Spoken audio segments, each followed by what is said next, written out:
భారత రాజ్యాంగంలోని ఆర్టికల్ 6 దాని కథేంటో ఇప్పుడు చూద్దాం. ఈ ఒక్క సంఘటనతో చరిత్రలోనే అతిపెద్ద వలస మొదలైంది. కొత్త సరిహద్దులు వచ్చాయి. దీంతో లక్షలాది మంది ప్రజలు కదిలారు. ఇంత గందరగోళంలో అసలు భారత పౌరులు ఎవరు, ఎలా నిర్ణయిస్తారు? దీనికి సమాధానమే మన రాజ్యాంగంలోని ఆర్టికల్ 6. అంటే ఇది కేవలం ఒక చట్టం కాదు, మానవతా దృక్పథంతో తెచ్చిన పరిష్కారం. ఈ మొత్తం వ్యవహారంలో ఒకే ఒక తేదీ చాలా కీలకంగా మారింది. ఈ తేదీతో వలసల కోసం అధికారికంగా పర్మిట్ సిస్టమ్ మొదలైంది. అందుకే ఈ తేదీ పౌరసత్వం కోసం 2 వేర్వేరు దారులు చూపింది. ఆ తేదీకి ముందు వచ్చిన వాళ్లకు రూల్స్ సింపుల్, వాళ్ల పూర్వీకులు ఇక్కడి వాళ్లై ఉండాలి. వీళ్లకు ఆటోమేటిక్గా పౌరసత్వం వచ్చేసింది, రిజిస్ట్రేషన్ కూడా అవసరం లేదు. కాని ఆ తేదీ తర్వాత వచ్చిన వాళ్లు ఖచ్చితంగా అప్లై చేసుకోవాలి.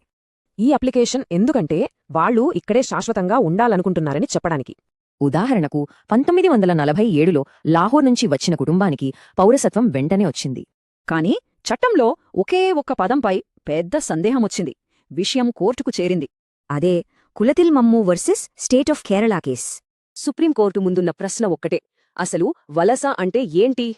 కోర్టు చాలా స్పష్టంగా చెప్పింది, వలస అంటే శాశ్వతంగా రావడం, అంతేకాని తాత్కాలికంగా కాదు.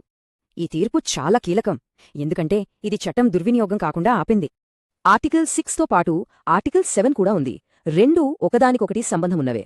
సో ఆర్టికల్ 6 అనేది ఆ ప్రత్యేక పరిస్థితుల కోసం తెచ్చిన తాత్కాలిక ఏర్పాటు మాత్రమే.